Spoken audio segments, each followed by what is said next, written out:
20대 젊은 날 처음 강릉의 굴산사 당간지주를 접한 이래 나는 마음이 허하거나 쓸데없이 삶이 무상해 보일 때면 마치 스승을 참배하듯 당간지주 앞으로 향하곤 했다.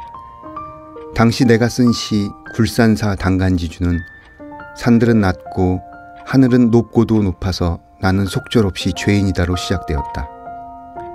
그날 이후 나는 신심 깊은 신도처럼 틈만 나면 굴산사 당간지주를 찾았다. 거기에는 화려한 불상이 있는 것도 아니고 구구절절한 팔만대장경이 있는 것도 아니었지만 나는 마치 불상을 경배하듯 팔만대장경을 열람하듯 당간지주와 마주하곤 했다. 저 멀리서 당간지주가 보이기 시작하면 내 마음은 어느덧 성소에 들어선 듯이 맑고 정결하게 정화되었다. 이용섭 시인의 산문 건박한 스승 굴산사 당간지주에서 읽어드렸습니다.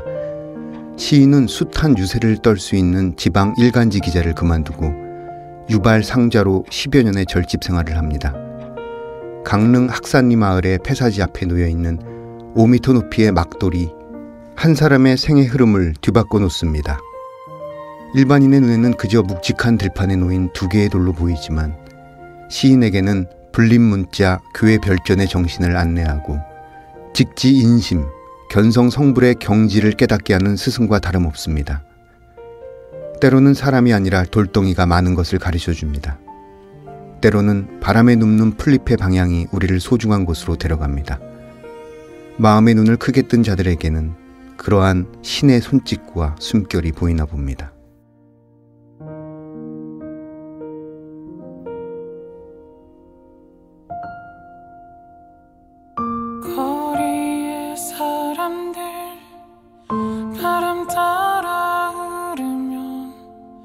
서성이듯 혼자서 기다리고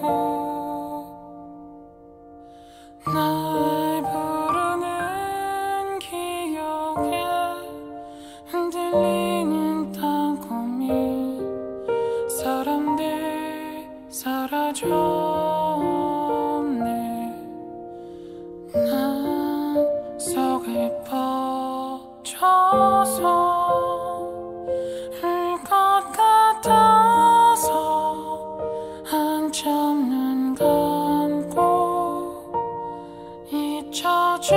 잊혀져가는 모든 것 당연한 건가요?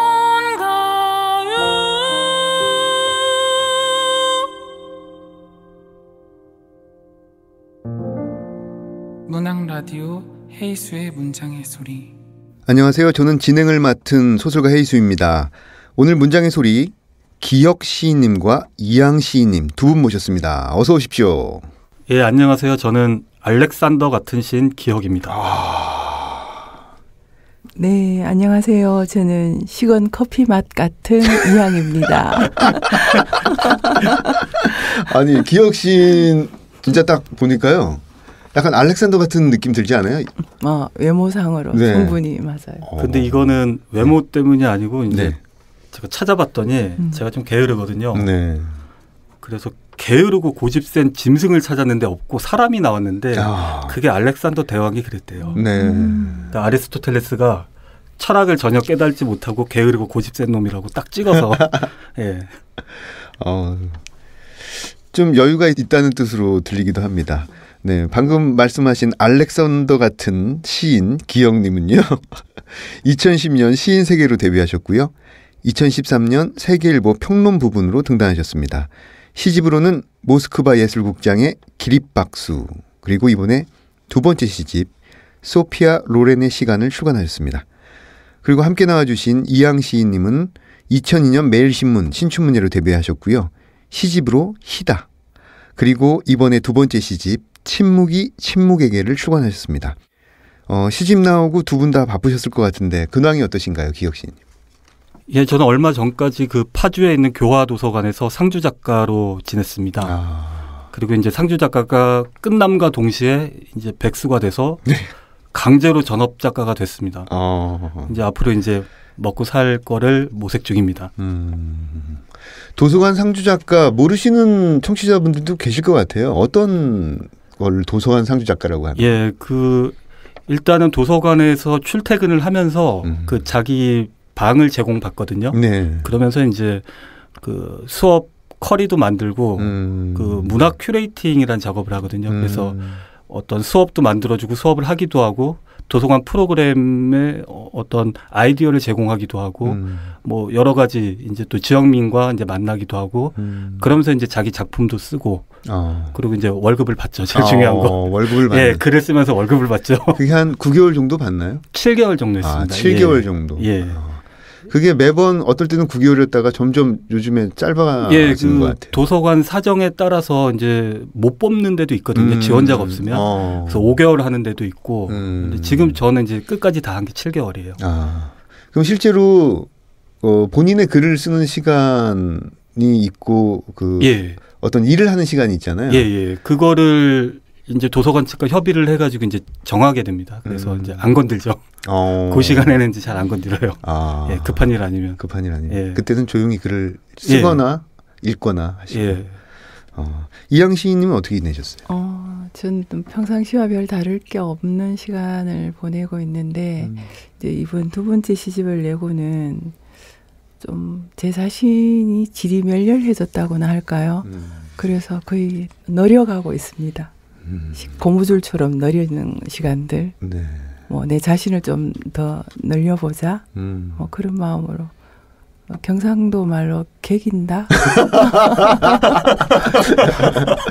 지금 개기고 있는 시간을 보내고 있습니다. 네. 오늘 어디서 올라오시는 길이세요? 대구 근처에 있는 작은 소읍인데 네. 대가야라는 옛날 대가야의 고도인 대가야읍에서 출발해서 왔습니다. 대가야의 고도, 네. 대가야읍. 네. 거기 좀 분위기를 좀 설명해 주시죠. 대가야읍이라는 곳은 옛날 그 가야 시대에 대가야라는 도읍지가 있던 곳으로 지금 산 위에 고분이 있는 게 그 대가야의 특징이에요. 예. 제가 대충 알기로 750여 개의 고분이 산 위에 있어요. 750여 개의 고분. 네. 그래서 제가 늘 생각하기를 대가야 사람들은 무덤을 머리 위에 이고 있다. 이고 살아간다. 이런 생각들을 자주 하면서 늘 아침마다 고분군을 산책하고 있답니다. 이야. 좀 독특한 풍경일 것 같아요. 네. 눈을 뜨면 그런 고분이 보인다는 게. 네.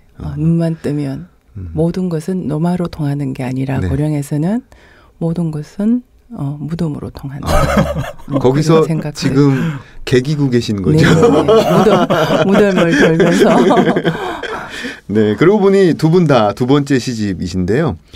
첫 번째 시집 냈을 때랑 이 두 번째 시집 냈을 때 분명히 다를 것 같아요. 왜냐하면 두 번째 시집 내기가 좀 쉽지 않잖아요. 그죠? 예. 마음고생도 좀 하셨을 것 같은데 어떻게 다른가요? 기혁 씨. 저 같은 경우에는 좀 뻔뻔해진다고 해야 될 것 같아요. 네. 그러니까 처음 할 때는 내가 쓰는 게 잘 쓰는 건지 뭔지도 사실 잘 몰라요. 그리고 어떤 열정을 가지고 이제 뭐 리미트가 없는 거죠. 그냥 막 쓰다가 포기하기도 하고 막 이런 좀 그런 힘든 시기가 있었으면 두 번째는 좀 그 이양 선생님 말씀하신 대로 조금 나태해지긴 해요. 나태해지긴 하는데 뭐 긴장도 좀 떨어지고 또 무슨 지적이 나오면 옛날에는 받아들였는데 이제 뭐 변명도 하고 예, 막 좀 컸다 이거죠.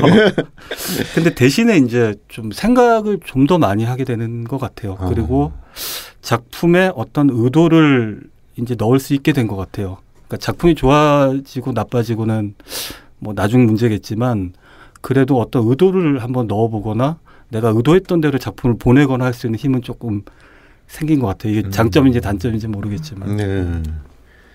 이양 씨는 어떠세요? 네. 저도 첫 번째 시집 때는 약간의 설렘 같은 것이 있었다면 두 번째 시집을 내고 나서는 기혁 시인이 얘기한 거랑 다르지 않은데 기혁 시인이 뻔뻔스러움이라고 했는데 저는 부끄러움이라는 단어로 갈아 끼우고 싶어요. 네. 근데 그 두 단어가 다르지 않다는 생각을. 그렇죠. 다르지 않죠. 서로 등을 맞대고 있기 때문에.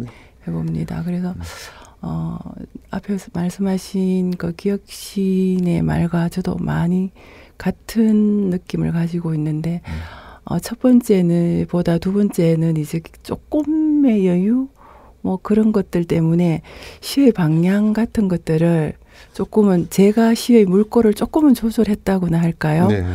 그렇지만 그렇게 했기 때문에 더 부끄러움이 많고 더 부담도 많고 더 책임감도 많아진 것 같아서 지금 좀 힘들어진 것 같아요. 중압감에 좀 눌려 있다고 해야 할까요? 그래서 지금 많은 고민에 빠져 있습니다. 네. 중압감을 좀 내려놓으시고. 네. 예. 괜찮습니다. 잘하고 계시는데요. 먼저 기억 시인님의 소피아 로렌의 시간에 대해서 함께 이야기를 나눠보겠습니다. 총 4부로 이루어져 있는데요. 시들을 배치할 때 이제 어떤 마음으로 구성을 하신 건가요? 일단은 이런 얘기가 좀 되게 힘들거든요. 얘기하기가 한마디로 딱 이렇습니다라고 얘기하기가. 그렇죠. 어렵죠. 근데 조금 이제 좀 장황하게 얘기를 드리면 기본적으로 이제 저는 그 생각을 했었어요. 그 어떤 시간을 원근법적으로 이제 보게 되거든요. 문학을 하거나 하게 되면 분명히 따로 떨어져 있고 인과관계도 없는데 마치 입체로 된 걸 한 평면 안에 넣는 것처럼 그래서 과거에 어떤 일이 나면 그것 때문에 지금 여기도 영향을 받는다. 이런 이제 생각을 가지고 살았는데 따져보니까 전혀 이제 인과관계도 없고 심지어 그 원근법적이라는 말 자체가 트릭이잖아요. 평면에 어떻게 입체를 집어넣겠습니까? 그래서 이제 그런 인식을 가지고 이제 썼던 시가 소피아 로렌의 시간이고요. 예.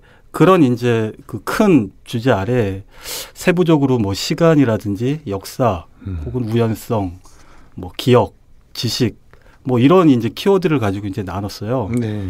그래서 표제시가 실려 있는 일부가 이제 역사랑 우연성과 관련된 것들. 그리고 2부는 조금 보면 옛날 느낌이 좀 나게 썼거든요, 일부러. 그 과거의 어떤 시적 형식의 목소리를 한번 내본 거예요, 제가 일부러. 그리고 3부는 이제 사회적 키워드가 나오는데 사회적 어떤 시를 쓰겠다는 건 아니고 인식을 했다라는 것만 가지고 썼어요. 거의 뭐 참여를 하겠다 이런 건 아니고. 그리고 이제 4부는 과거의 어떤 지식이나 뭐 지적인 키워드를 한번 조합해서 만들어보고 이제 크게는 이렇게 구성을 좀 했습니다. 네. 되게 생각을 많이 하시고 이렇게 분배를 하신 것 같아요. 문제죠, 그러니까. 그 태양의 풍속이라는 시를 이렇게 잠깐 보니까요. 지구의 모든 방향은 앞사람의 것. 빛의 속도로 그를 추월할 수 없지. 북극의 빙하 위에서 히말라야의 최정상에서 저 멀리 사하라 오아시스까지 미지를 도모하던 발자국은 지구의 극한을 모두 돌아 비로소 타인의 속내로 들어선다. 이 부분을 읽다 보니까 시들이 전반적으로 이 세계관이 굉장히 크고 큰 사유들을 담고 있는 느낌이 들어요. 그래서 한 세계가 또 다른 세계로 연결이 되고 몽따주라든지 두더지, 심장, 생일 어떤 이런 작품들을 보면은 미시적인 부분들을 이야기하면서도 거시적인 주제로 시를 이끌어 나가는 파워가 느껴졌어요. 아유, 좋게 읽어주셔서 파워. 예, 감사합니다. 파워. 언급하신 저기 시편들이 이제 그 데뷔가 많이 되죠. 작은 걸로 시작했는데 갑자기 이만한 거랑 딱 데뷔시켜놓고. 네. 제가 그거를 좋아하는데 그 이유가 이제 그 과정에서 이제 데뷔를 하다 보면 심각하게 들어가야 될 때에서 갑자기 방향을 틀어서 이상한 데로 가버리죠. 막. 예. 방금 읽어주신 것만 해도 그 제목은 그 김기림의 어떤 시집의 제목에서 따왔는데 연관관계를 찾아보면 아무 관계도 없고, 예, 중간에 무슨 막 이상한 여기저기 지적인 어떤 단어들을 가져오고 했는데, 결국 제가 이제 의도했던 거는 그 과정에서 이제 발생하는 좀 심각하지가 않고, 우스꽝스러운 어떤 사태, 뭔가 허탈하기도 하면서 그냥 헛웃음 나오는 그런 사태. 예, 아까 이거 언급하신 시들이 다 그래요. 몽따주, 두더지, 심장, 생일 뭐 다 비슷합니다. 그래서 그, 어떤 냉소나 유머가 우리 이제 지각을 좀 순간적으로 이렇게 딱 마비시키지 않나. 네. 그리고 그 마비가 되는 순간에 전혀 다른 어떤 것, 지각 너머에 있는 게 확 날아가지 않나. 뭐 이런 생각을 하면서 한번 썼던 시들입니다. 이 시집 소피아 로렌의 시간을 관통하는 이 키워드라고 할까요? 뭐 요즘 그 샵 표시. 예.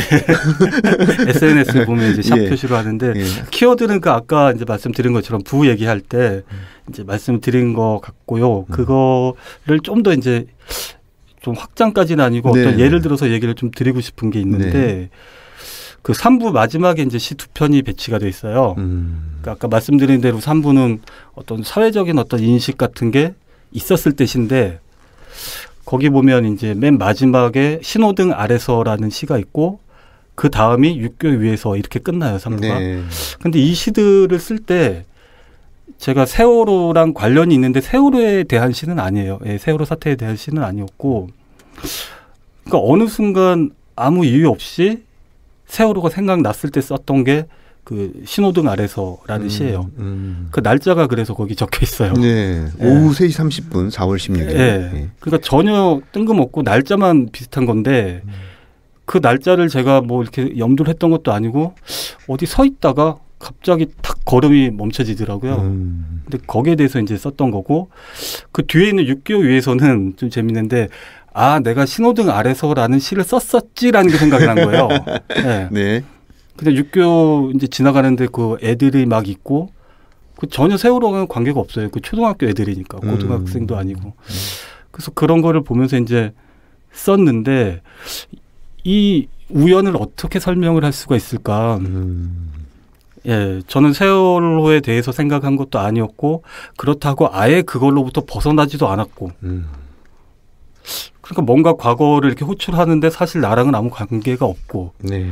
그 전형적으로 제 얘기거든요. 세월호 얘기가 아니라 그 두 편의 시는 제 얘기가 돼요. 예, 제가 떠올라서 썼고 제가 했던 거. 와, 과연 그러면 여기 그 어떤 서로 다른 거리에 있는 것들을 한 평면 위에 늘어놓는 게 정말 가능한가? 이게 불가능하지 않나? 예, 그런 어떤 이제 생각들을 이제 가지고 썼고 이 시집에서 궁극적으로 하고 싶은 말도 부는 다 나눠놨지만 사실은 그거예요. 예. 뭔가 불가능하지 않나. 그래서 맨 마지막에 보면 이 시집 버리라고 돼 있어요. 불가능하니까. 네. 이게 보니까 지금 계속 어떤 돌발성이라든지 우연성에 대해서 말씀하고 계시는데 또 어떤 분들은 그것들을 전부 우연을 가장한 필연이라고 또 해석하는 분들도 계시거든요. 그 우연과 필연 이제 관계는 저는 이렇게 생각을 하거든요. 어떤 초월적인 대상이 있어서 그걸 믿느냐 안 믿느냐. 그렇죠. 예. 그래서 뭐 부모 자식 간의 인연은 우리가 만들 수 없잖아요. 그렇죠. 제가 한국인이 된 것도 제 마음대로 안 되고. 예. 근데 그거를 어떤 필연성으로는 설명이 안 되고 오히려 저는 우연적인 것과 필연적인 게 왜 필연적으로 논쟁이 돼야 되는지가 한 번도 반성이 안 된 것 같아요. 예. 그러니까 우연이 맞냐 필연이 맞냐의 논의보다 왜 우리는 그런 것들이 부딪힐 때 왜 어떤 갈등이 자꾸 발전적인 요소라고 보거나 어느 한편이 맞다고 하거나 끊임없이 왜 그거에 대해서는 반성을 하지 않고 부딪히는 게 맞다라고 보는지 사실 거기서에 대한 어떤 회의도 이 시집에 좀 많이 실려 있어요. 네. 그래서 이 시집이 여러 가지로 생각을 많이 하게 만드는 죄송합니다. 버려서는 안 되는 그런 시집이라는 생각이 들어요. 네, 그럼 이번에는 이항 시인님의 시집 침묵이 침묵에게에 대해서 이야기를 나눠보겠습니다. 이항 시인님의 시들은 그 정확하게 몇 마디로 증명할 수 없는 어떤 죽음과 슬픔 사이를 오가는 고요의 덩어리들을 모아놓은 느낌이 들었습니다. 이 평에 대해서 어떻게 생각하십니까? 네, 제 책상 앞에는 수미제라는 글이 세워져 있어요. 네, 작은 기미도 놓치지 말고 알아차리라고 스승께서 주셨습니다. 그 말 자체가 저에게는 또 한 분의 스승이었거든요. 그래서 책상 앞에 앉을 때마다 그 말로 묻고 그 말로 대답해 보려고 애써왔습니다. 수미는 제 삶의 방향이기도 하고 제 자신을 찾아가는 과정이기도 합니다. 시와 삶을 두 개로 쪼갤 수 없으니 시를 통해 자신이 누구인지를 돌아보고 어떻게 살아가야 할지 길을 더듬어 가는 것이죠. 그런 의미에서 문학 속으로 혹은 시 속으로 삶을 온전히 밀어 넣어야 한다고 생각해 왔습니다. 아마 이번 시집도 그런 과정에 있었다고 저는 생각하거든요. 삶에 해결되지 않는 어떤 것들, 그러나 선명하게 또 그렇다고 해서 선명하게 드러나는 것도 아닌 것들, 그런 것들이 고요한 덩어리로 뭉쳐져 있음을 나름대로 방식으로 표현해 보려고 애써오는 흔적들이 침묵에게 전하는 그런 말들이 아닌가라고 생각합니다. 감사합니다. 흰 그림자라는 시를 보니까요. 이런 부분이 있습니다. 흰띠를 두른 영정사진이 마을로 들어오는 것을 보았다. 하늘도 땅도 허공도 펄럭이고 있는 듯했다. 부엌창으로 보이는 고요하고 차분한 의식. 깨끗하게 살다간 사람의 낯빛 같은 날이다. 흐트러질까 깨끗 발로 걷다 다시 제자리로 돌아와 멀리 더 멀리로 사라지는 흰 나부 느낌을 보았다.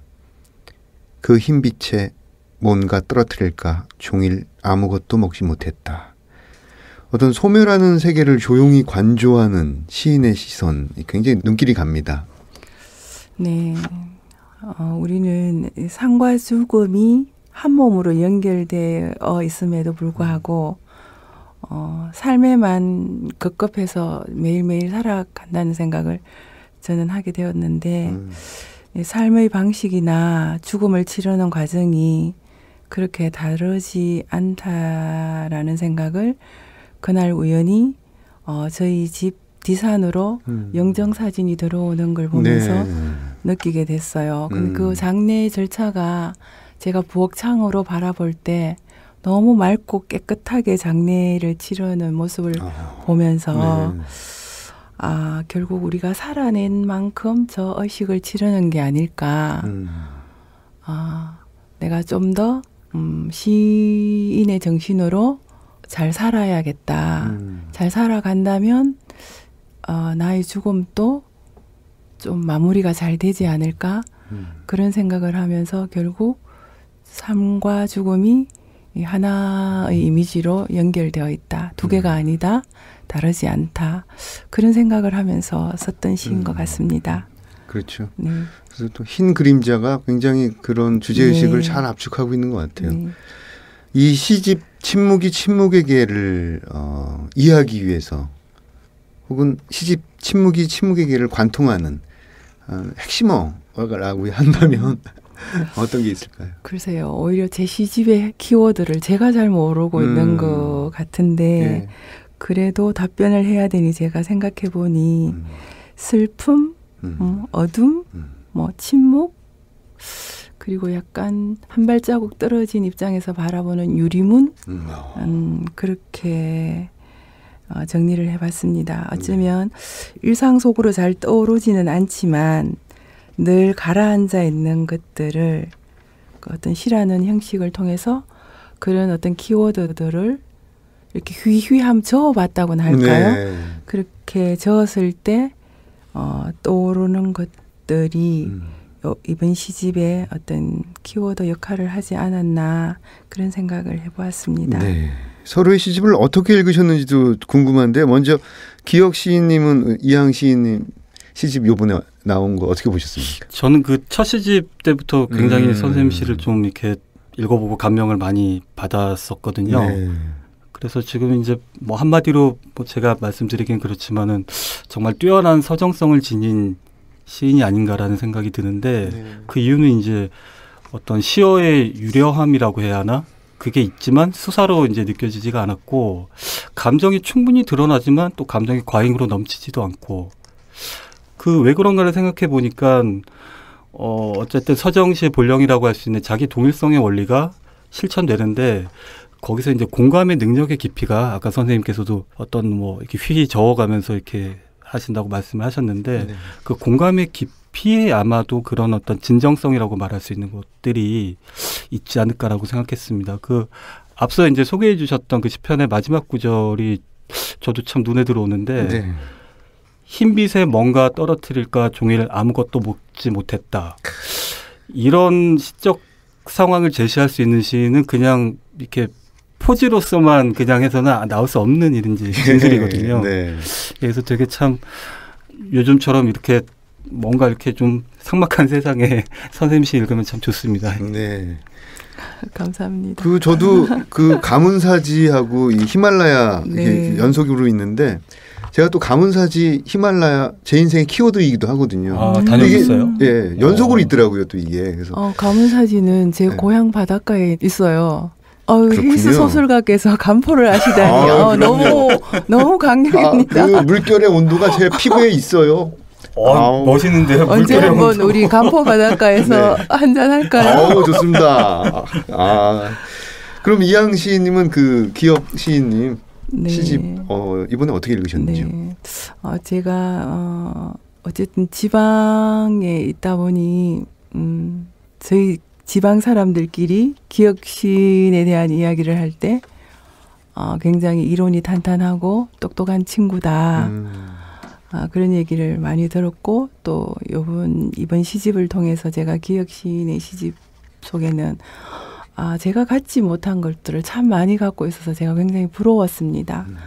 어떤 두터운 시간의 청이 굉장히 탄탄하게 잘 짜여져 있는 시적 구조를 가지고 있는 점이 많이 부러웠고요. 네. 또 시인이 가지고 있는 예민함 혹은 예리함 같은 것들이 세계적이고 우주적인 것 같지만 또 어떻게 보면 오히려 지금 여기 현재를 말하고 있다는 생각도 해보게 되었습니다. 네. 모든 것이 연결되어 있음을 암시하고 있는 듯 하기도 하고요. 네. 없음을 통해서 오히려 있음을 드러내고 과거를 통해 현재를 이야기하면서 죽음을 통해서 삶을 잘 드러내고 있다는 생각도 해보았습니다. 무엇보다 시인이 가진 촉수는 인간의 역사를 더듬고 있었고 그 더듬으면서 많이 아파하고 그것도 아픔 속에서 또 상처 속에서 새로운 언어를 탄생시키는 네. 앞에도 말씀하셨지만 힘 같은 예. 혹은 어떤 에너지 그런 것들을 제가 많이 받게 되었다고나 할까요? 네. 그래서 아마 독자들도 그렇지 않았나. 이번 소피아 로렌의 시간을 읽으면서 저는 시간의 어떤 영원성, 제가 앞에 말한 삶과 죽음이 다르지 않다고 말씀드린 그런 연결된 시간성에 대해서 오히려 소피아 로렌의 시간 속에서도 역시 그럴 수 있겠다라는 끄덕임이 많은 부분이 있었습니다. 네. 또 이렇게 만나서 같이 이야기를 하면서 또 기억시인을 직접 보면서 시랑 사람이 뭐 달라야 되나 뭐 다르지 않다는 게 좋은 표현일지는 모르겠지만 네. 역시 사람이랑 시랑 따로 따로지는 않구나 그런 생각을 하게 되었습니다. 네. 늦었지만. 아유 감사합니다. 저는 그러면 이제 모래밭으로 저 타클라마칸으로 좀 다녀오겠습니다. 미라 옆에서 누워 있어 보고. 아니 저는 사실은 이게 두 분 시인 모시면서 서로의 시를 읽고 얘기하려면 서로 싫어하지 않을까 굉장히 걱정을 했거든요. 조심스럽죠. 네, 되게 조심스러웠는데 네. 오늘 기억신 개탄날 같은. 그러니까요. 아니에요. 아니 앞으로 얘기해 주신 시인이 되도록 노력하겠습니다. 네. 그러면 그 이번 코너 내가 가장 사랑하는 문장들 이 코너를 두 분 시인께서 서로의 시집에서 가장 인상적인 시를 선택해서 읽어주시는 걸로 하겠습니다. 그럼 기억 시인님부터 낭독할 부분에 대해서 간단한 소개 부탁드립니다. 저는 첫 시집도 되게 선생님 시집을 감명 깊게 읽었는데 거기에 굉장히 짧은 시가 하나 있어요. 한 문장짜리. 네. 그래서 너무 짧은 것만 하면 그래서 혹시 시간이 된다면 제가 네. 두 편을 좀 괜찮습니다. 그럼 두 편을 할 건데 이양 시인님의 그 첫 시집 그 히다에 들어있는 이제 시편인데 네. 소라는 제목의 시예요. 소. 네. 읽겠습니다. 소. 잘 해보겠다고 제 혀로 제 사타구니를 핥을 때도 있다. 예, 여기까지입니다. 네. 제가 왜 감명을 받았냐면 제목이 소고 소에 대해서 어마어마한 어떤 공감 혹은 경험 혹은 뭐 여러 가지가 이 관통한다 그러잖아요. 네. 관통하지 않으면 이런 말을 할 수가 없죠. 이건 소의 목소리예요. 그렇죠. 네. 네. 예, 이 앞에가 너무 마음에 들었어요. 잘 해보겠다고. 네. 예. 제가 이쯤에서 도저히 비밀스러운 이야기를 한 가지 안 하고 넘어갈 수가 없는 것 같아요. 네, 말씀해 주십시오. 제가 한 8, 9년간 소를 키운 적이 있어요. 예, 그러니까 이거 그냥 나올 수가 없는 거예요. 남편이 축산학과를 졸업을 해서 농장을 해보는 게 소원이라고 얘기한 적이 있어서 네. 남편 따라 산골로 들어가서 소를 몇 마리를 키우셨어요? 처음에 3마리에서 시작해서 마지막에 농장을 정리할 때 한 80마리 정도 됐던 것 같아요. 80마리요? 그러면 거의 굉장히 부자 아니신가요? 80마리면요? 3마리가? 제가 그때 농장을 하면서 느낀 게 노동이 너무 심하면 인간이 피폐해지는 거예요. 노동이라는 단어를 이제 그 이후로는 쉽게 입에서 나오지가 않더라고요. 지푸라기도 굉장히 무거웠어요.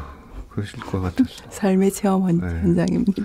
어쨌든 뭔가 잘해보겠다고. 예. 너무 이거를 읽었을 때 이거는 수랑 뭔가 이렇게 진짜 관통이 되지 않으면 할 수 없는 말이다. 맞아요. 그래서 이 문장을 한동안 계속 머릿속에 이렇게 넣고 다녔었어요. 네. 두 번째는 이제 이 침묵에게 이번에 나온 이제 두 번째 시집에 실려 있는 네. 밤의 카페들이라는 시를 읽어보겠습니다. 네. 밤의 카페들. 밤이면 너는 거대한 어항이 된다. 간혹 가까이 가고 싶지만 깨어질까 두려워 망설이면 불빛 속에 너는 한때 아가미를 가진 적이 있었는지 둥둥 떠다니기도 하고 잊지도 않은 꼬리 지느러미를 흔들어 뿌옇게 물을 흐린다. 유유히 너에게 다가갈 수 있다면 나는 유리문 바뀌고 그 안에서 너는 낯선 얼굴로 물방울을 뽀글거리고 있네. 그때 너는 희미한 빛이 되어 그 남자의 그림처럼 알몸인 줄도 모른 채 나를 향해 온다. 아득한 떨림에 눈 감아버리면 언제 그렇냐는 듯 큰 창에 전신을 비추며 입꼬리를 올리곤 하는 너. 분비는 저 안에서 젖은 내 머리카락에 닿고 싶어 입술이 뭉개지도록 달라붙어 보지만 너는 제 짝을 찾은 것처럼 물밑으로 가라앉기만 하네. 언제부턴가 속이 투명해진 너는 불을 끄지 못한다네. 어두워지면 모든 것이 무너져 버릴까 눈을 뜨고 잠드는 어느 족속들처럼. 네. 이게 이제 앞에 시는 그래도 생물이잖아요. 대상이 공감 이렇게 말씀드렸잖아요. 근데 이번 시집에서 제가 참 낯선 광경인데 카페를 공감의 대상으로 쓸 수 있을까요, 사람이? 예, 그 자체를 마치 생명체처럼 포착을 해서 이렇게 인칭도 부여를 하고 막 이렇게 할 수 있는 것이 밤이면 너는 거대한 어항이 된다. 이렇게 예, 이렇게 과감하게 이제 시적 전개를 이제 제시해 주시는 게 이번 시집에서 좀 두드러져 보여서 예, 제가 좀 너무 감명 깊기도 하고 해서 가져왔습니다. 예, 밤의 카페들. 소설 제목으로도 굉장히 좋을 것 같아요. 예. 예. 자, 그럼 이번에는 이항신이 부끄러워서 어쩔 줄 몰라요. 아니, 저는 기억 시인의 그 예리함에 지금 몸둘 바를 모르겠습니다. 시인의 촉수가 제 몸에 닿는 듯한 느낌? 예. 그럼 이번에는 이항신님께서 기억 시집 소피아 로렌의 시간에서 한 편을 읽어주시겠습니다. 네, 저는 무반주 첼로 모음곡이 들리는 가로수 길에서라는 시를 선택했는데요. 이 시 외에도 더 좋은 시들이 많았지만 왠지 제 정서와 이렇게 조금 닿아 있는 듯해서 이 시를 한번 읽어보고 싶었습니다. 이 시를 읽으면서 제가 가장 느낀 점이 이 시를 읽으면서 저도 모르게 제 자신 속으로 침잠할 수 있게 해주는 시라는 생각이 들어서 자꾸 읽게 된다고 해야 될까요? 그래서 아마 많은 사람들이 조금 힘들 때나 자기 자신을 좀 찾아보고 싶을 때 이 시가 도움이 되지 않을까라는 생각을 해보았습니다. 네. 무반주 첼로 모음곡이 들리는 가로수길에서 나무는 살이 연하다. 누군가의 이름이 새겨질 때에도 그 이름 위로 사랑과 저주가 더 쉬워질 때에도 나무는 사람 때문에 움직이지 않는다. 사람 때문에 울지 않는다. 사람 때문에 약속하고 사람 때문에 기억한다. 밑동만 남긴 채 잘라버려도 나무는 환상통을 앓으며 자라난다. 새가 앉았다 간 자리, 바람의 발톱에 파인 허공에 눈물 짓던 한 사람 때문에 나무는 죽어서도 숲을 이루고 들짐승을 키운다. 저보다 살이 연한 사람들이 숨어들 수 있도록 낯빛까지 올라온 사연들을 어둠 속에 담아준다. 나무는 엄이 연하다. 에덴에서도 그랬다. 매 순간 인도를 향해 몸을 휘면서 어둠 속에 담아둔 것들을 사람보다 오래 옮기고 오래 그리워한다. 네. 정말 침잠하는 힘이 있는데요. 낭독을 너무 잘해주셔가지고 아니에요. 이게 다른데요. 이건 시인의 침잠의 힘이에요. 네. 아유 감사합니다. 잘 읽어주셔서. 네. 더 말씀을 좀 해주시죠. 저는 이 소피아 로렌의 시간 이 시집을 읽으면서 내가 갖지 못한 것들을 참 이 시인은 많이 가졌구나. 네. 굉장히 저는 부러웠어요. 예. 저는 늘 쪼잔하다고 해야 되나요? 뭘 쪼물쪼물 이렇게 쪼잔쪼잔하게 이 안에서 쪼작쪼작 끓이고 있는데 이 기억시는 어떨 때는 작게, 어떨 때는 넓게, 크게 멀리 갔다가도 언젠가는 다시 제자리를 잃지 않고 돌아오는 그런 힘, 약간 축지법 같은 걸 가진 시인 같기도 하고. 정서의 축지법. 네. 에덴으로 갔다가 금방 서울로 돌아오거든요. 그래서 진짜 내가 너무 배워야 할 점이고 내한테 없는 점을 가져서 제가 처음에 문장의 소리에서 기억시인과 같이 한다길래 너무 힘이 들겠다. 나와는 너무 다른데 제가 어떻게 대처하지 이런 좀 불안한 마음을 가지고 왔었는데 시집을 1년 내내 어쩌면 내가 부러워하고 있기 때문에 내가 다가설 수도 있겠다. 말이 통할 수도 있겠다. 자제낼 수도 있겠다. 그런 어떤 안도감도 준 그런 시집이었습니다. 네. 기억시인이 지금 앉아있는데 엉덩이가 점점 위로 올라가고 있어요. 뜨고 있어요. 지금 거의 비행기를 타겠는데. 공중부양. 공중부양하겠는데요. 네. 말씀 감사합니다 진짜. 자, 그럼 사운드 앤 스토리 시간인데요. 저희 문장의 소리에서 작가님이 가져오신 소리들을 들려드리고 있습니다. 우선 기영님이 준비해 오신 사운드 듣겠습니다.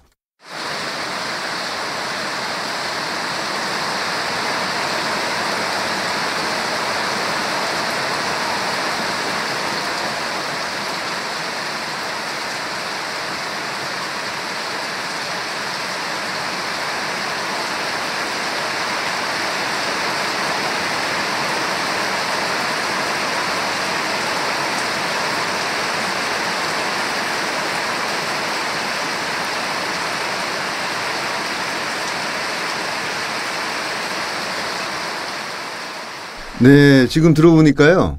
마치 왜 관중들이 환호성을 지르거나 이렇게 박수를 칠 때, 축구 공이 들어갔을 때 이렇게 꽉 하는 그 사운드 같아요. 6월 10일 한 새벽 3시경 정도에 비가 엄청 많이 왔거든요. 근데 같은 날이긴 하지만 그날 아침이죠. 이제 6월 10일 오전에 파주의 교화도서관 인근에서 큰 행사가 열려요. 야외에서. 근데 그 담당 사서님이 되게 걱정을 하시는 거예요. 비가 오면 행사가 다 취소가 돼서. 그래서 그 생각을 하면서 이제 빗소리를 봤는데 못 느끼셨겠지만 30초 부근부터 비가 조금 줄어요. 미묘하게 줄어요. 네네. 그런데 그때 순간적으로 제가 드는 생각이 줄어드나? 그 미묘한 게 이게 뭔가 희망을 주는 거예요. 약간. 그러면서 이제 생각이 드는 게 저게 그냥 했을 때는 안 들렸을 건데 뭔가 이제 생각을 하니까 진짜 미묘한 것도 저게 뭐가 다르구나. 비가 안 왔으면 좋겠다. 이런 생각을 이제 하게 된 거죠. 네네. 그래서 요거를 보다가 어떤 생각을 했냐면 그러면 희망이라는 건 감수성이 되게 예민한 거 아니냐 이런 생각을 이제 하게 됐어요. 그래서 빗소리의 그 미묘함, 그 시라든지 어떤 시적 감수성 같은 거 미묘하다라고 할 때 그게 뭔가 희망을 가진 사람들에게 들리지 않을까, 혹은 희망을 가지고 있거나 갈구하는 사람들에게 그래서 이제 빗소리를 좀 가져오게 됐습니다. 네. 이 비가 지금 그 공연장 천장에 떨어지는 소리인가요? 아니면 바닥에 단단한 돌에 떨어지는 소리인가요? 뭐 어디 떨어지는 소리인가요? 정확하게. 이거는 그냥 예, 창문 열어놓고 이렇게 한 거라서 창문을 열어놓고. 예, 그냥 전체적으로 확 많이 떨어지는 예, 그 소리예요. 알겠습니다. 아우 좋았어요. 시원했어요. 빗소리의 메타포에 대해서 또. 오늘 비가 안 와서 정말 다행이죠. 그럼 이번에는 이항님이 준비해 오신 소리 듣도록 하겠습니다.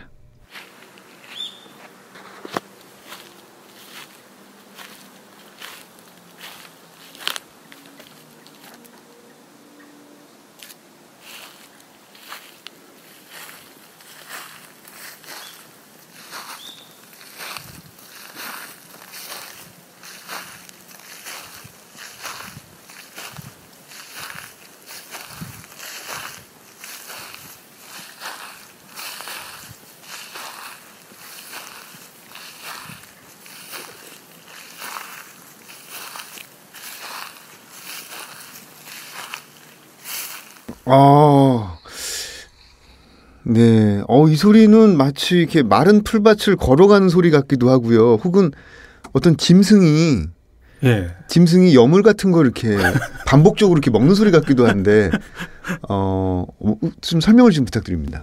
네. 어쩜 저랑 똑같은 생각을 하셨을까. 이 소리는 저녁 7시의 소리예요. 저녁 7시. 네. 예. 저녁이 오는 소리, 숲으로 들어오는 저녁의 발자국 같은 소리. 어쩌면 이 소리는 제가 제 자신 속으로 걸어 들어가 보는 어떤 질문의 소리가 아닌가라는 생각을 하면서 녹음을 하게 되었습니다. 네. 저는 저녁 7시경에 특별한 일이 없으면 항상 산책을 해요. 네.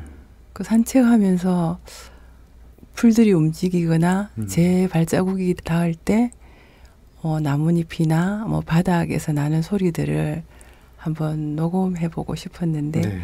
이번 기회에 저녁의 소리라는 제목으로 녹음해보게 되었습니다. 근데 소 얘기가 너무 강렬해서 그런지 소가 여물을 계속 규칙적으로 먹는 네, 저도 어쩌면 남들이 들으면 소가 여물 먹는 소리라고 할 수도 있겠다 생각을 했었습니다. 정말 재밌습니다. 아쉽게도 저희가 약속된 시간을 벌써 훌쩍 넘었거든요. 그래서 이제 정말 보내드려야 할 시간인데요. 오늘 소감 대신에 자신이 생각하는 가장 소중한 3가지 지금 머릿속에 떠오르는 것 편하게 한번 말씀해 주세요. 기혁신. 저는 지금 일단 문학, 그다음에 비문학, 그리고 절필 3개예요. 네. 비문학과 절필에 대해서 좀 설명을 해주시면 간략하게. 예, 간략하게 말씀을 드리면 앞으로 비문학을 해서 먹고 살아야겠다. 그런 생각을 좀 가지고 있습니다. 가지고 있고 그때쯤 되면은 아마 뭐 그 전까지 어쨌든 시집을 내긴 할 건데 이제 3번째 이제부터 이제 내게 될 텐데 3번째라는 어감이 너무 센 것 같아요. 그러니까 3번째까지 내면 그 다음에 안 내도 되는 거 아니야? 라는 이제 그런 느낌도 들고 3번째 이후부터는 내가 뭐 얼마나 많이 보여줄 게 있을까라는 또 생각도 들고 그래서 항상 그 절필은 이제 마지막이라는 생각으로 시집을 한번 내고 이게 진짜 마지막이다라는 생각으로 한번 내고 비문학적인 걸로 좀 잘 먹고 잘 살기도 하고 예. 뭐 그런 염원을 담았습니다. 예. 그렇죠. 이게 책을 내고 나면 여러 가지 생각들이 들죠. 그래서 저는 사실 기혁신이 굉장히 솔직한 말을 해줬다고 생각해요. 네, 그럼 이번에는 이항 시인님 어떻습니까? 네, 저는 평상시에 의자를 많이 좋아해요. 의자. 네, 어디에서 의자 전시회를 한다면 꼭 가보고 싶은. 그다음 그 의자에 앉아서 제대로 된 침묵을 해보고 싶어요. 네. 시집 제목이 침묵이 침묵에게지만 제가 제 자신한테 묻기를 과연 너 자신이 침묵했느냐? 침묵할 줄 아느냐? 이렇게 자꾸 반문하게 되더라고요. 그래서 그 제목에 대해서 부담이 많이 되기도 해서 그 의자 위에서 앉아서 좀 진짜 제대로 된 침묵의 시간을 좀 가져야겠다 그러면서 제가 시골에 살아서 그런지 나무랑 굉장히 가까이 지내게 되거든요. 나무를 좀 담고 싶어요. 그래서 의자, 침묵, 나무. 의자, 침묵, 나무. 굉장히 좋습니다. 저랑 대비가 많이 되시는 것 같아요. 비문학 절필. 아니, 대비가 된다는 건 서로 통한다는 거예요. 네. 하나로 연결되어 있다는 뜻이기도 고맙습니다. 합니다. 네, 여러분. 기억 시인의 소피아 로렌의 시간, 이항 시인의 침묵이 침묵에게 두 작품에 대해서 이야기를 나눠봤습니다. 저는 기억 시인님과 이항 시인님 보내드리고 2부 책들의 방에서 뵙겠습니다. 살펴가십시오. 안녕히 가십시오. 감사합니다. 감사합니다.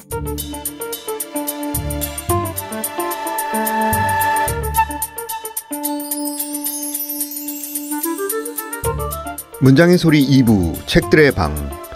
2부 코너에서는 책과 관련된 다양한 직업군을 초청해서 다양한 이야기를 나눠보고 있습니다.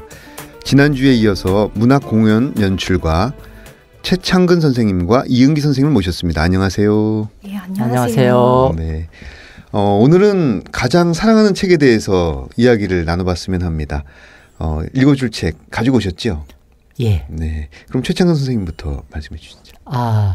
제가 가지고 온 책은 고민이 많이 됐는데 신영철 평론가의 최근에 나온 산문집을 네. 가지고 올까 뭐 이런저런 생각을 하다가 최근에 다시 펼쳐보게 된 책을 가져왔습니다. 네. 그 제임스 셜터라는 작가의 어젯밤이라는 단편소설을 모아놓은 창작집이에요. 네. 이 작품을 가져오게 됐습니다. 네. 예. 그럼 최창근님의 목소리로 가장 마음에 드는 부분 낭독을 한번 들어보겠습니다. 예. 매번 낭독을 이렇게 시키시다가 갑자기 하시려니까 조금 낯설진 않으시죠? 그러게요. 낯서네요. 제가 낭독할 부분은 네. 이 어젯밤이라는 이 책 그 창작집에 단편 소설집에 실려 있는 그러니까 표제작이기도 하고요. 맨 마지막 부분입니다. 네. 이른 새벽 햇빛은 투명하고 눈부셨다. 동향의 그 집은 더 하얗게 빛났다. 동네의 어느 집보다 깨끗하고 평화로운 모습이었다. 집 옆 커다란 느릅나무는 연필로 그린 듯 정교한 그림자를 드리웠다. 엷은색 커튼은 정지한 듯 움직임이 없었다. 집 안의 모든 것이 그대로였다. 집 뒤엔 넓은 잔디밭이 있었다. 정원을 보러 오던 날 키가 크고 날씬한 수잔나가 그 정원이를 가로질러 천천히 둘러보았다. 그녀를 처음 본 날이었다. 그날의 모습을 지울 수 없었지만 관계가 시작된 건 훨씬 나중의 일이었다. 마리트와 정원을 다시 꾸미려고 그녀가 집에 왔을 때 월터와 수잔나는 식탁에 앉아 커피를 마셨다. 공범인 그들은 일어난 지 얼마 되지 않았고 아직 제대로 눈을 맞추기 전이었다. 하지만 월터는 황홀한 눈으로 그녀를 보았다. 화장기 없는 그녀는 더 예뻤다. 긴 머리는 빗기 전이었다. 더 친밀하게 느껴졌다. 몇 군데 전화를 해야 했지만 그럴 생각은 들지 않았다. 아직 너무 이른 아침이었다. 대신 오늘 이후의 일들을 생각했다. 앞으로 맞이할 아침들. 처음엔 뒤에서 나는 소리를 듣지 못했다.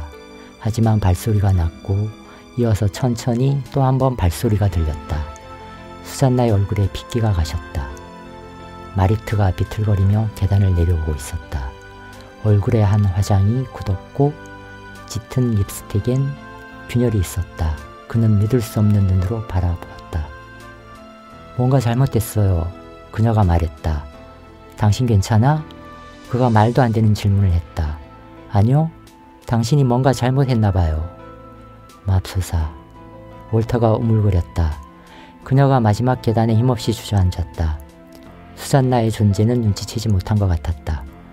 당신이 와서 어떻게 해줄 줄 알았어요. 그녀가 말했다. 그리고 울기 시작했다. 모두 잘못되었어요. 마리트가 되풀이해서 말했다. 그러더니 수잔나를 향해 아직 여기 있어요? 지금 가려고 했어요. 수잔나가 말했다. 이해할 수가 없어. 월터가 다시 말했다. 처음부터 다시 해야 해요. 마리트가 흐느꼈다. 미안해. 그가 말했다. 정말 미안해. 그는 다른 말이 생각나지 않았다. 수잔나는 방으로 가서 옷을 챙긴 후 현관으로 나갔다. 그게 수잔나와 월터의 마지막이었다. 그의 아내에게 들킨 그 순간으로. 그가 우겨서 그 후에도 두세 번 만나긴 했지만 소용이 없었다. 그게 무엇이었든 두 사람 사이에 있던 건 사라지고 없었다. 그녀는 어쩔 수 없다고 했다. 그냥 그게 전부였다. 네. 월터와 수잔나의 마지막 모습 낭독해 주신 부분에 대해서 더 얘기를 좀 해주시죠. 예. 제가 이 책을 알게 된 것은 이 제임스 셜터라는 작가는 소설가이자 시나리오 작가예요. 네. 근데 이 작가를 아주 유명하게 만든 작품이 가벼운 나날들이라는 작품인데요. 번역을 하는 친구가 이 책을 소개를 해줬거든요. 네. 그런데 제가 이 책을 한번 처음부터 끝까지 여기 실려있는 단편 소설들을 다 읽고 나서 어떤 생각이 들었는가 하면 제가 대학에서 이제 영문학을 부전공을 했었는데 그때 20세기 후반의 미국의 미니멀리즘 작가들 거기에는 이제 뭐 우리나라 소설가들 좋아하는 이제 레이먼드 카버나 앤 타일러 같은 여성 작가도 있었는데 그 작품을 읽었을 때 어떤 충격? 그런 충격을 이 작품을 읽으면서 이렇게 받았습니다. 네. 뭔가 그런데 제가 읽은 대목은요. 이 얘기가 어떤 얘기인가 하면 어쩌면 얘기는 아주 단순한 얘기인데 월터라는 번역가고 그 아내가 마리트인데 마리트가 이제 병에 걸려서 거의 이제 죽게 된 상황이에요. 그런데 이제 치료도 받기 싫고 그래서 자신의 남편인 월터에게 죽여달라고 네. 자기가 자살할 수는 없으니까 그래서 이 남편이 아내가 이렇게 스스로 목숨을 끊는 걸 도와주게 되는데 여기 등장하는 수잔나라는 여자는 월터의 어떻게 보면 애인인 셈이죠. 네. 그래서 그날 이렇게 아내를 죽여주는 날 월터가 수잔나를 오게 해요. 이 저녁에. 그리고 2층에서 아내가 죽는 걸 도와주고 아래층에 와서 이 수잔나와 이제 관계를 맺습니다. 예. 그런데 그 다음날 이제 아내가 죽었기 때문에 이제 새로운 생활을 하려고 이제 아침을 맞이한 그 대목이 마지막 대목인데 마리트가 죽지 않았던 거예요. 그렇죠. 예. 그래서 2층에서 걸어 내려오면서 두 사람을 이제 만나고 그러면서 이제 파국으로. 그런데 제가 이 작품을 읽으면서 느꼈던 건 어쩌면 인생이라는 것이 이런 게 아닐까 하는 생각이 들었던. 예. 네. 이야기를 굉장히 잘 간결하게 정리해 주셔가지고 굉장히 미니멀리즘의 네. 충격 예. 방금 말씀하신 그대로 느껴지네요. 예. 네, 이은기님은 어떤 책을 가져오셨나요? 저는 제가 제일 좋아하는 희곡 체홉의 반야삼촌을 소개하고자 합니다. 네. 중에 한 대목, 그러니까 소녀의 마지막 대사를 읽어보고 싶습니다. 네, 부탁드립니다. 네. 반야삼촌, 우린 살아갈 거예요. 길고 긴 낮과 길고 긴 밤을 보내면서 운명의 시련도 꾹 참고 견뎌낼 거예요. 우린 다른 사람들을 위해서 지금도 늙어서도 쉼없이 일할 거예요. 그러다 언젠가 때가 되면 불평 없이 죽어갈 거예요. 그리곤 무덤 너머에서 이렇게 말하겠죠. 고통도 겪었고 눈물도 흘렸고 괴로워도 했다고. 그럼 하느님은 우릴 가엾게 여기셔서 난 착한 반야삼촌과 함께 눈부시도록 멋들어지게 아름다운 삶을 보게 될 거고 우린 기뻐하면서 지금의 불행을 감격과 미소로 돌아볼 거예요. 우린 쉬게 될 거예요. 삼촌, 난 믿어요. 뜨겁게, 간절하게 믿어요. 네, 예. 어릴 때 구연동화 예, 훌륭합니다, 아주. 그 솜씨가 그대로 발휘된 것 같아요. 저도 반삼촌 본 적이 있는데 네. 이렇게 멋있는지 몰랐어요. 지금 다시 듣고 나니까. 고맙습니다. 훨씬 좋아요. 예. 안톤 체홉이 셰익스피어 다음으로 전 세계에서 가장 많이 올려지고 그쵸, 있는 공연이 되고 있고 아직도. 작품인데 작가의 작품인데 제가 그 중에서도 반야삼촌을 제일 좋아해요. 근데 이 작가님이랑도 이야기를 나눴었는데 최창근 작가님이랑도 저는 네. 반야삼촌의 주인공은 반야삼촌이고 소냐라고 생각하는데 또 작가님은 다르게 생각하시더라고요. 아스트로노프 의사와 엘레나 소냐의 새엄마 계모인 옐레나를 주인공으로 생각을 하시더라고요.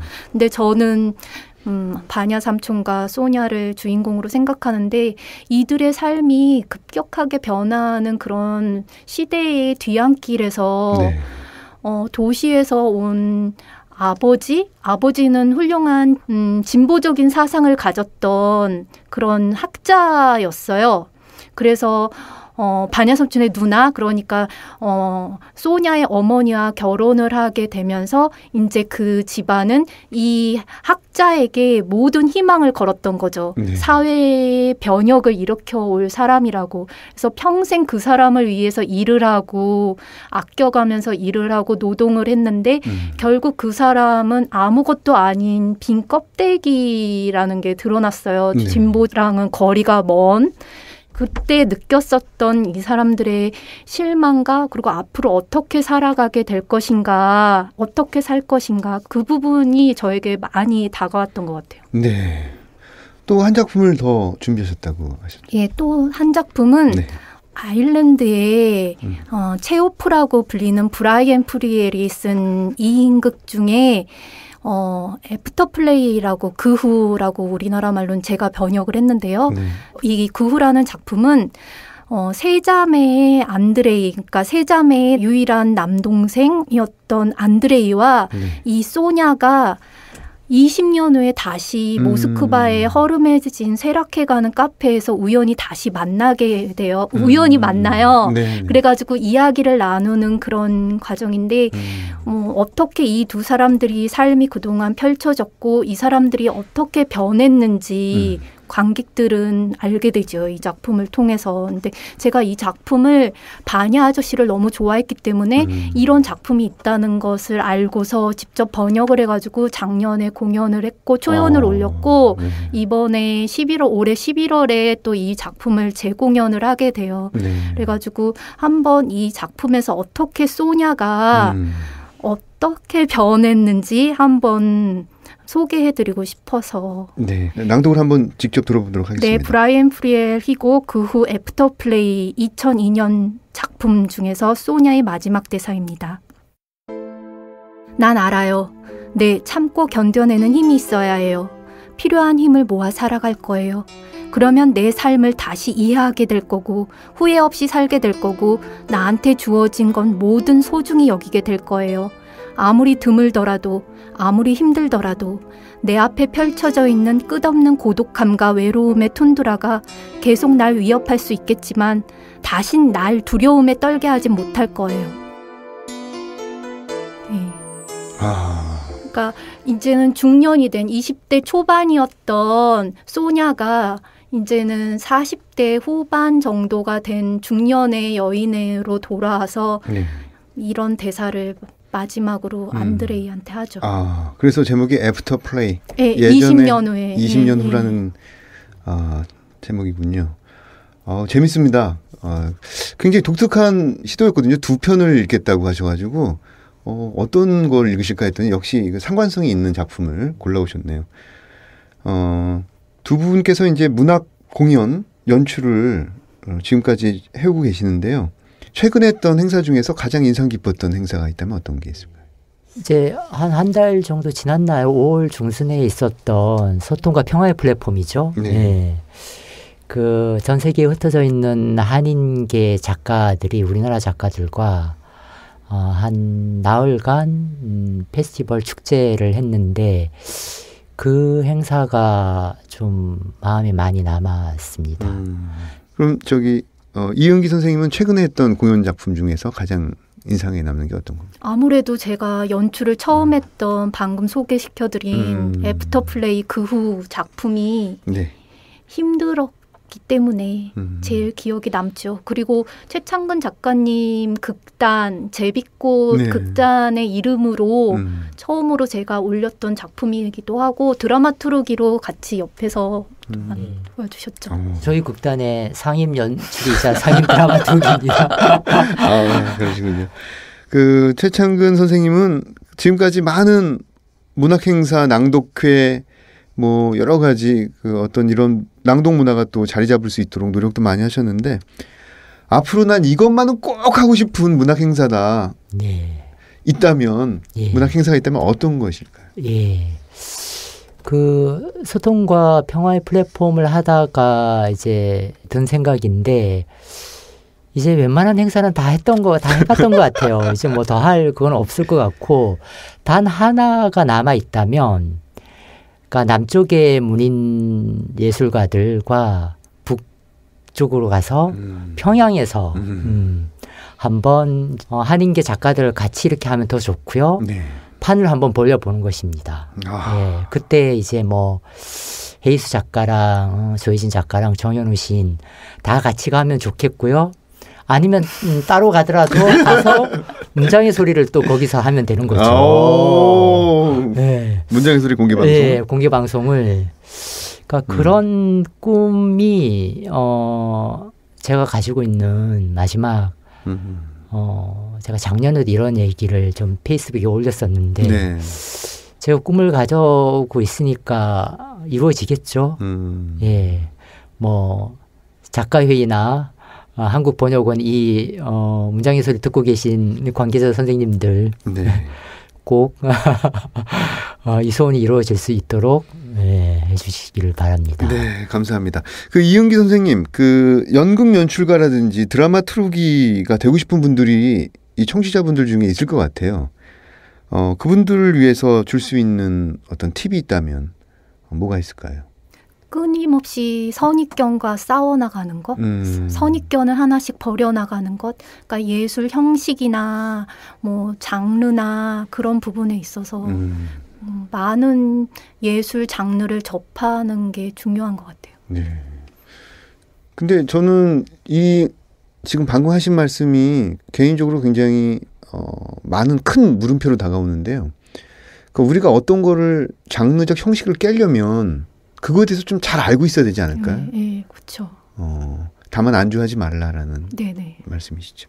그 가까운 시일 내에 두 분께 일이 있는 걸로 알고 있는데요. 최창근 작가님께는 7월 정도에 희곡집 발간을 앞두고 계신다 들었습니다. 예, 이게 우리나라 이제 출판사에서 희곡을 출간하는 희곡집을 포함해서 경우가 굉장히 드물고요. 저는 이제 좀 그런 걸 해야 된다고 예전부터 계속 이제 얘기해왔던 입장인데, 그러니까 문학 출판사 한 곳에서 희곡 작가들의 대표작 한 편씩을 이렇게 해서 출간을 하기로, 그러니까 뭐 단시일에 그치는 게 아니라 한 10년 동안 오랜 시간 동안 그러니까 조금씩 내기로 했어요. 그래서 원래는 이제 올 봄에 이렇게 세 권이 먼저 세 명의 작가가 나올 예정이었는데 조금 늦어져서 올 여름에 7, 8월에 이제 저 포함해서 세 명의 작가의 대표작이 한 작품씩 이렇게 출간이 됩니다. 네. 그다음에 이은기 선생님은 11월에 또 큰일이 있으시죠? 네, 그리고 10월에 강주 아시아 문화의 전당에서 공연을 올리게 될 창작극을 드라마트루기로 지금 하고 있고요. 네. 그러니까 광주 도청, 전남 도청을 주인공으로 하는 작품을 지금 준비하고 있고요. 그다음에 또 10월 달에 또 다른 작품은 제가 직접 번역한 독일 희곡인데 연출의 희곡을 써나가는 방법이 되게 독특해요. 그래서 그 작품을 직접 번역해서 다른 연출가가 공연을 하고 저는 드라마트루기로 참여하는 걸 준비하고 있습니다. 네. 11월에 있는 것은 뭐? 그거는 아까 말씀드린 브라이언 프리엘의 애프터 플레이 9 작품이고. 네. 이 두 해에 걸쳐서 문장의 소리 책들의 방 코너에 참여해 주셨는데요. 청취자 여러분께 인사와 더불어 간단한 소감 말씀해 주시죠. 벌써 다 끝났나요? 얼마 한 것 같지도 않은데. 예, 저 오랜만에 저기 문장의 소리에 출연을 하는데 한 번씩 출연할 때마다 올 때마다 정말 고향 같은 느낌이 들고 처음 시작할 때 이렇게 오래까지 하게 될 지속적으로 하게 될 줄은 몰랐는데 어떻게 보면 문장의 소리는 지금 팟캐스트 여러 곳에서 하고 있는 팟캐스트의 전신과 같은 방송이기 때문에 앞으로 500회를 지나서 500회는 지금 넘었지만 1000회, 2000회까지 계속 장수하는 프로그램으로 이렇게 자리 잡기를 바라고요. 예, 저희가 팟캐스트 순위 100위 바깥에서 30위권대로 들어왔습니다. 대단합니다. 문학 분야입니다. 물론 문학 분야. 예. 반갑고요. 저는 이제 좀 새로운 일을 시작했는데 제가 한 새로운 일에 조금 집중해서 또 나중에 다음에는 또 제가 하는 새로 시작한 일로 또 여기를 방문하게 될 수도 있겠다는 생각이 듭니다. 네, 그렇게 되기를 기대하고요. 이은기 선생님. 저는 사실 문학의 소리를 처음 들었어요. 네. 최창근 작가님을 통해서. 그래서 이렇게 좋은 프로그램이 있었구나 하고 팟캐스트를 찾아보면서 그동안 올라왔던 내용들을 그렇게 참여했던 작가님들 이름을 보고 왜 여태까지 몰랐을까? 그러면서 이제 앞으로는 애청자가 되도록 한 사람 또 해야겠다 생각했습니다. 감사합니다. 근데 왜 몰랐을까요 지금까지? 네, 문장의 소리 이제 마칠 시간이네요. 최창근, 이은기 선생님 앞으로 활약을 기대하겠습니다. 이어서 첫 책을 낸 작가들의 소개가 있습니다. 여기까지 저는 헤이수였고요. 다음에 찾아뵙겠습니다. 감사합니다.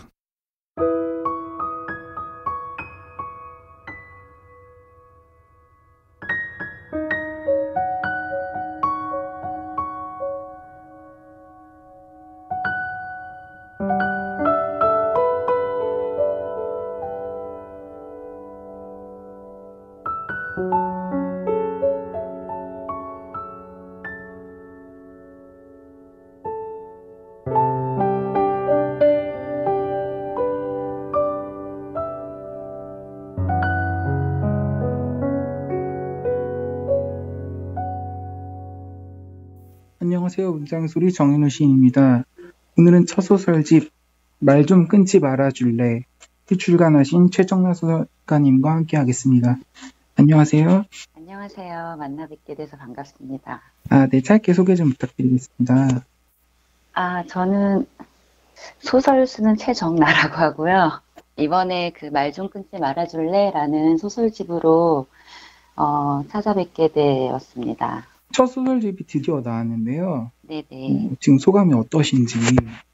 소설집이 나왔을 때는 좀 담담했는데 그 소설을 쓰면서 제가 알게 된 사람들이나 시간들, 제가 보냈던 시간들이 좀 떠올랐고요. 그리고 감사하다는 생각이 들었어요.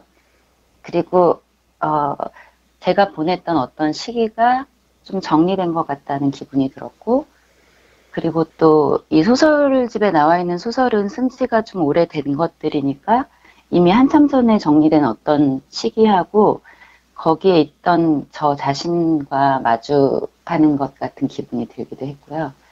그래서 좀 담담했었는데 독자분들께서 반응을 해주시니까 그제야 책이 나왔다는 실감이 났고요. 네, 또 중세에 들어갔는데 축하드립니다. 감사합니다. 네.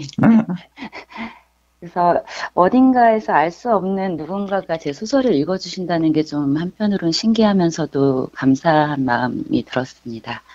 제목이 참 재밌습니다. 네네. 어떻게 지어진 건지 궁금합니다. 이 제목을 처음에는 제목이 없었어요, 소설에. 제가 제목을 나중에 붙이는 경우가 많거든요. 그래서 고민을 해보다가 이제 우씨, 이씨라는 사람들이 이 소설에 나오거든요. 주요한 인물로 나오는데, 그래서 우씨, 이씨라는 제목도 생각을 해봤고요. 근데 그게 어감이 재밌는데, 또 별 의미도 없는 말이 돼가지고 좀 마음에 들기도 했었는데 약간 장난스럽기도 하고 뭔가 좀 확 와닿지가 않았어요. 그래서 이제 소설을 쭉 읽어 내려가면서 살펴보는데 이 시의 대사 중에 말하는데 자꾸 말 끊지 말아줄래? 이런 대사가 있어요. 그리고 또 그 말에 대꾸하는 조 씨의 대사 중에 이제나 말해도 되는 거냐? 이런 대사가 있는데 그 두 대사가 소설 전반의 흐름을 좀 아우를 수 있겠다는 생각이 들었고요. 그래서 고민하다가 이 시의 대사를 제목으로 쓸 수 있도록 좀 다듬었습니다.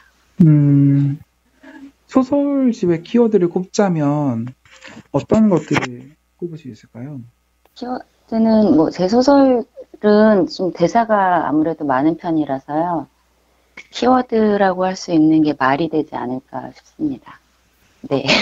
키워드가 말인가요? 그럼 말? 말이라고 하면 될 것 같은데요. 이제 글쎄요. 그 말을 하는 사람들이나 그 말을 하는 사람들이 살고 있는 사회, 라고 생각이 듭니다. 소설을 안 쓸 때는 주로 어떤 것들을 하세요? 소설 안 쓸 때 저도 그냥 일상 속에 있는데, 친구들하고 만나기도 하고요. 전시회를 가기도 하고, 또 술도 자주 마시고, 또 집 앞에 이제 자주 가는 카페도 있어요. 거기 되게 좁은 옛날식 골목? 네, 옛날식 골목인데 되게 좁은 골목인데 거기 이제 카페가 있어서 거기 가서 책도 읽고 이제 사장님하고 수다도 떨고 앉아있기도 하고 그런. 소설집에서 가장 쓰기 힘들었던 작품이랑 또 가장 애정이 가는 작품이 있다면 어떤 것들을 꼽을 수 있을까요? 가장 쓰기 어려웠던 소설은 사적하루라는 소설이 있는데요. 이 소설은 그 희소병이 걸린 여자랑 그 친구가 온천에 가서 목욕을 하는 내용이고요.